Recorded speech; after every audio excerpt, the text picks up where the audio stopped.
പേര് ഷിബു. ഞാൻ വയനാട് മാനന്തവാടിയിൽ നിന്ന് വരുന്നു. ഇതെൻ്റെ വൈഫ്, 2 മക്കൾ. ഞാൻ 10/5/2023 ഇവിടെ വന്ന് ഉടമ്പടി എടുക്കുന്നത്. ഞാൻ ഉടമ്പടി എടുക്കാനുണ്ടായ കാരണം, എനിക്ക് ബാങ്കിലും മറ്റുമായിട്ട് 5-6 ലക്ഷം രൂപയോ അധികം കടമുണ്ടായിരുന്നു. അപ്പോൾ ആ കടം വീട്ടാൻ എനിക്ക് വേറെ മാർഗങ്ങളൊന്നുമില്ല. എൻ്റെ സ്ഥലം വിൽക്കണം. അപ്പോൾ സ്ഥലം വിൽക്കാനായിട്ട് ഞാൻ ഒത്തിരിയേറെ ആൾക്കാരെ സമീപിച്ചു. ഏകദേശം 10 വർഷത്തോളമായി ഈ സ്ഥലം വിൽക്കാനായിട്ട് ശ്രമിക്കുന്നു. പക്ഷേ ഈ സ്ഥലക്കച്ചവടം നടക്കുന്നില്ല. സ്ഥലം കാണാൻ വരുന്നു ഒരുപാട് ആൾക്കാർ കയറി ഇറങ്ങി പോകുന്നു. അതിലിടയ്ക്ക് ഒത്തിരി പേര് പാര വെക്കുന്നു. അങ്ങനെ സ്ഥലക്കച്ചവടം നടക്കാതെ വരുന്നു. ഞാനങ്ങനെ ഇവിടെ വന്ന് ഉടമ്പടി എടുത്തു. അപ്പോൾ എനിക്ക് അച്ഛനെ കാണാനായിട്ട് സാധിച്ചു. അച്ഛൻ ലോക്കറ്റ് തന്നു. സമാധാനത്തോടെ ധൈര്യമായിട്ട് പൊയ്ക്കോളാൻ പറഞ്ഞു. ഞാനങ്ങനെ ആ ലോക്കറ്റും ഈ ഉടമ്പടി വസ്തുക്കളുമൊക്കെ ആ പറമ്പിൽ ഞാൻ സ്ഥാപിച്ചു.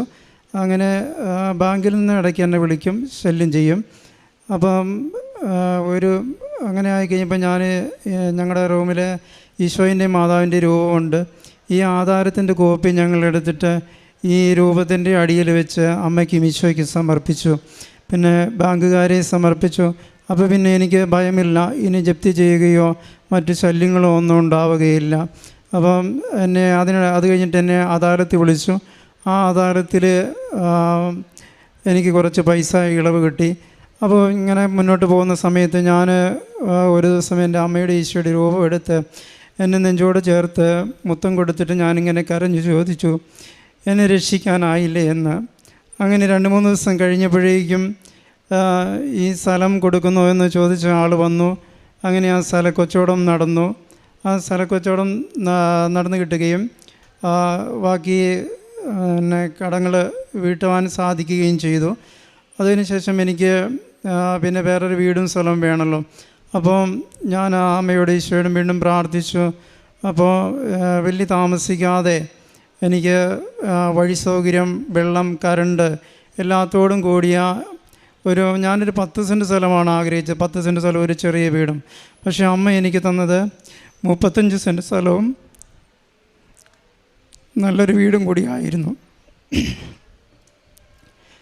പിന്നെ 6 വർഷമായിട്ട് ഞാൻ എൻ്റെ ഒരു കുടുംബക്കാരനായിട്ട് വഴക്കിലായിരുന്നു. ഞാൻ ഒരിക്കലും കൂടില്ല എന്ന് അമ്മയോടും ഈശോയോടും ഞാൻ പറഞ്ഞു. അമ്മയെ നീ തന്നെ ഇടപെടണമേ ഈ കാര്യത്തിൽ. അങ്ങനെ ഒരു 2 മാസത്തിനുള്ളിൽ അവരിങ്ങോട്ട് വന്ന് സംസാരിക്കുകയും ആ വഴക്കും കാര്യങ്ങളും എല്ലാം പൂർണ്ണമായി മാറുകയും ചെയ്തു. പ്രേക്ഷിത പ്രവർത്തനവും കാരുണ്യപ്രവൃത്തിയുമായിട്ട് ഞാൻ ഹോസ്പിറ്റലിൽ പോയി രോഗികളെ ഞങ്ങൾ സന്ദർശിക്കുകയും ടൗണിൽ പോയി ഞങ്ങൾ അവർക്ക് ഇങ്ങനെ വഴിയോരത്തിരിക്കുന്ന ആളുകൾക്ക് ഭക്ഷണം കൊടുക്കുകയും ഇങ്ങനെ ആഴ്ചയിൽ ഭക്ഷണം പോയി കൊടുക്കും, പൊതിച്ചോറുണ്ടാക്കി കെട്ടിക്കൊടുക്കും. അതല്ലാത്ത സമയത്ത് ഞങ്ങൾ എൻ്റെ അധ്വാനത്തിൽ നിന്ന് ഒരു പങ്ക് മിച്ചം വെച്ച് ഞങ്ങൾ അതിൽ നിന്ന് കൊടുക്കുമായിരുന്നു. പിന്നെ എനിക്ക് അമ്മ തന്ന ഒരു അനുഗ്രഹം, ഞാൻ ഒരാഴ്ചയോളം ഒരു ക്യാൻസർ പേഷ്യൻറ്റിനെ എനിക്ക് ഒരാഴ്ചയോളം പുള്ളിയോടൊപ്പം കഴിയുവാനും ശുശ്രൂഷിക്കുവാനും ഒക്കെ സാധിച്ചു. ഇത് അമ്മ എനിക്ക് തന്ന ഏറ്റവും വലിയൊരു അനുഗ്രഹമാണ്. പിന്നെ ഞാനൊരു ദിവസം ഉടമ്പടി ധ്യാനമൊക്കെ കൂടിക്കൊണ്ടിരിക്കുമ്പോൾ, ഞാൻ വാടക വീട്ടിലാണ് താമസിക്കുന്നത്, ഉടമ്പടി ധ്യാനം കൂടിക്കൊണ്ടിരിക്കുമ്പോൾ അമ്മ വന്ന് എന്നെ കയ്യിൽ പിടിച്ച് ഒരു വണ്ടിയിൽ തൊട്ടടുത്തേക്ക് നല്ലൊരു വീട്ടിലേക്ക് കൂട്ടിക്കൊണ്ട് പോകുന്നതായിട്ട് എനിക്ക് ദർശനം ലഭിച്ചു. ഇത്രയും ഈ അനുഗ്രഹങ്ങളെല്ലാം ഈ അനുഗ്രഹങ്ങളെല്ലാം ഞാനിവിടെ വന്ന് ഉടമ്പടി എടുത്തത് കൊണ്ട് മാത്രമാണ് ഈ കാര്യങ്ങളെല്ലാം എനിക്ക് സാധിച്ചു കിട്ടിയതെന്ന് ഞാനും എൻ്റെ കുടുംബവും പൂർണ്ണമായി ഉറച്ചു വിശ്വസിക്കുന്നു. ഇനിയുള്ള കാലം മുഴുവൻ അമ്മയുടെയും ഈശോയുടെയും മക്കളായി ജീവിക്കുവാനായിട്ട് ഞങ്ങൾ ആഗ്രഹിക്കുന്നു.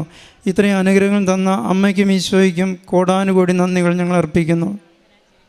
പ്രാർത്ഥനാ ജീവിതത്തിൽ പള്ളിയിൽ ഈ ഉടമ്പടി എടുത്തതിന് ശേഷം പള്ളിയിൽ പോകുവാനും 2 ആഴ്ച കൂടുമ്പോൾ കുമ്പസാരിക്കുവാനും ഒക്കെയായിട്ട് സാധിച്ചു. ഒരു ദിവസം ഒരു 4 കൊന്തെങ്കിലും ഞങ്ങൾക്ക് എത്തിക്കാനായിട്ട് സാധിക്കുന്നുണ്ട്. അതിനു മുമ്പ് അങ്ങനെ സ്ഥിരമായിട്ട് പള്ളിയിൽ പോകുവാനോ 2 ആഴ്ച കൂടുമ്പോൾ അങ്ങനെ കുമ്പസാരിക്കുവാനോ ഒന്നും ഉള്ള ഒരു താല്പര്യമോ കാര്യങ്ങളോ ഒന്നുമില്ല. ഒത്തിരി ഉടമ്പടി എടുത്തതിന് ശേഷം നല്ലൊരു പ്രാർത്ഥനാ ജീവിതത്തിലേക്ക് ഞങ്ങൾക്ക് വരുവാനായിട്ട് സാധിച്ചു. ഈശോയ്ക്കും അമ്മയ്ക്കും 1000 നന്ദി. നിയമാവർത്തന പുസ്തകം 7-ാം അധ്യായം 6 മുതലുള്ള തിരുവചനങ്ങളിൽ, നിങ്ങളുടെ ദൈവമായ കർത്താവിന് നിങ്ങൾ വിശുദ്ധ ജനമാണ്. ഭൂമുഖത്തുള്ള എല്ലാ ജനതകളിൽ നിന്ന് തൻ്റെ സ്വന്തം ജനമാകേണ്ടതിന് അവിടുന്ന് നിങ്ങളെ തിരഞ്ഞെടുത്തിരിക്കുന്നു.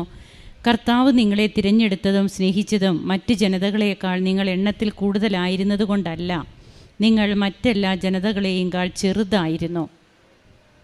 ദൈവത്തിൻ്റെ തിരഞ്ഞെടുപ്പ് തൻ്റെ ജീവിതത്തിലൂടെ അന്വർത്ഥമായതും, അങ്ങനെ ഇന്ന് തനിക്ക് കുടുംബമായി ഇവിടെ വന്നെന്ന് സാക്ഷ്യം പറയാൻ സാധിക്കുന്നു. ഷിബു തോമസ് തനിക്കൊരു ജപ്തി ഭീഷണിയും, തൻ്റെ പ്രമാണം ബാങ്കിലായിരുന്നു. 6 വർഷമായിട്ട് 10 വർഷമായിട്ട് വിൽക്കാൻ ഉദ്ദേശിക്കുന്ന സ്ഥലം വിൽക്കാൻ സാധിക്കുന്നില്ല.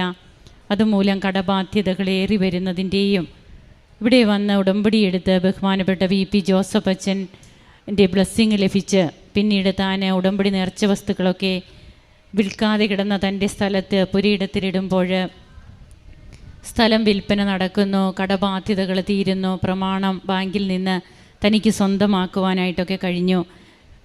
അതിനുശേഷം തനിക്ക് മാതാവിൻ്റെ ദർശനമുണ്ടാവുകയും ഒരു നല്ല വീട്ടിലേക്ക് അമ്മ കൈപിടിച്ച് തന്നെ കയറ്റുന്നു. തനിക്ക് 10 സെൻറ്റ് സ്ഥലം ആഗ്രഹിച്ച തനിക്ക് പിന്നീട് അമ്മ എങ്ങനെയാണ് എത്ര സെൻറ്റ് സ്ഥലം കൊടുത്തു, എത്രയോ നല്ലൊരു വീട്, ഇതൊക്കെ തനിക്ക് സ്വപ്നത്തിൽ പോലും വിചാരിക്കാൻ കഴിയാത്തത്ര ഉയരത്തിൽ ഇന്ന് തന്നെ അമ്മ പിടിച്ചുയർത്തി. അതുപോലെ തൻ്റെ സഹോദരങ്ങളുമായിട്ട് രമ്യതയിലാകുവാനായിട്ട് 6 വർഷമായിട്ട് താൻ ആഗ്രഹിക്കുന്നു. പിണങ്ങിക്കഴിയുന്നവർ, ബന്ധുക്കൾ, സഹോദരങ്ങൾ ഇന്ന് എല്ലാവരുമായിട്ടും സ്നേഹത്തോടെ ജീവിക്കുവാനായിട്ട് ഒരുമിച്ച് ദൈവത്തെ സ്നേഹിച്ച് തങ്ങളുടെ ജീവിതത്തിൽ കർത്താവിന് സാക്ഷ്യം ആകുവാൻ തനിക്ക് കഴിയുന്നു. കാരുണ്യ പ്രവർത്തികൾ, വേറിട്ടൊരു പ്രവർത്തനം തനിക്ക് ചെയ്യണം. അതിന് താൻ ചെയ്തത് എന്താണെന്നും, അതുപോലെ വിശക്കുന്നവർക്ക് ആഹാരം കൊടുക്കുക, അവരുമായിട്ട് ഭക്ഷണം പങ്കിടുക, ഇതൊക്കെയാണ് ഈ പൊതിച്ചോറൊക്കെ ഉണ്ടാക്കി നാം കൊണ്ടുപോകുമ്പോൾ അത് ആ പൊതിച്ചോറ് വാങ്ങുന്നവർ, വിശപ്പിൻ്റെ വിളിയാണ് ഏറ്റവും വലിയ വിളി. അതായത് വിശന്ന് എത്രയോ പേരാണ് ഒരു റൊട്ടി കഷ്ണം വരെയും മോഷ്ടിച്ച, അങ്ങനെ തങ്ങൾക്ക് വിശപ്പ് കൊണ്ട് നിൽക്കാൻ പറ്റാതെ വരുമ്പോൾ മനുഷ്യനല്ലാതായി തീരും. ഇതറിഞ്ഞ് വിശപ്പ് നാം അറിഞ്ഞെങ്കിലേ നമുക്ക് മറ്റുള്ളവരുടെ വിശപ്പിൻ്റെ വില അറിയൂ. അതുകൊണ്ട് തന്നെ താൻ കൊടുക്കുന്ന കാരുണ്യ പ്രവർത്തനങ്ങൾ, പൊതിച്ചോറൊക്കെ ആയിട്ട് മറ്റുള്ളവർക്ക് കൊടുക്കുമ്പോൾ അവരിൽ ഈശോ പ്രകാശിക്കുന്നു. അങ്ങനെ ഞാൻ നഗ്നനായിരുന്നു, ഞാൻ രോഗിയായിരുന്നു, ഞാൻ കാരാഗ്രഹത്തിലായിരുന്നു. ഈശോയുടെ ഈ വാക്കുകൾക്ക് ഇന്ന് ഉടമ്പടിയിലൂടെ ഓരോ മക്കളും ഉത്തരം കൊടുക്കുകയാണ്. മറ്റുള്ളവർക്ക് തങ്ങൾ ചെയ്യുന്ന കരുതലിൻ്റെ ജീവിതത്തിലൂടെ തനിക്ക് കിട്ടിയ കൃപകൾക്ക് കുടുംബമായി വന്ന് നന്ദി പറയുന്ന ഈ മകനോടൊപ്പം നമുക്കും കരങ്ങളടിച്ച് ദൈവത്തെ മഹത്വപ്പെടുത്താം.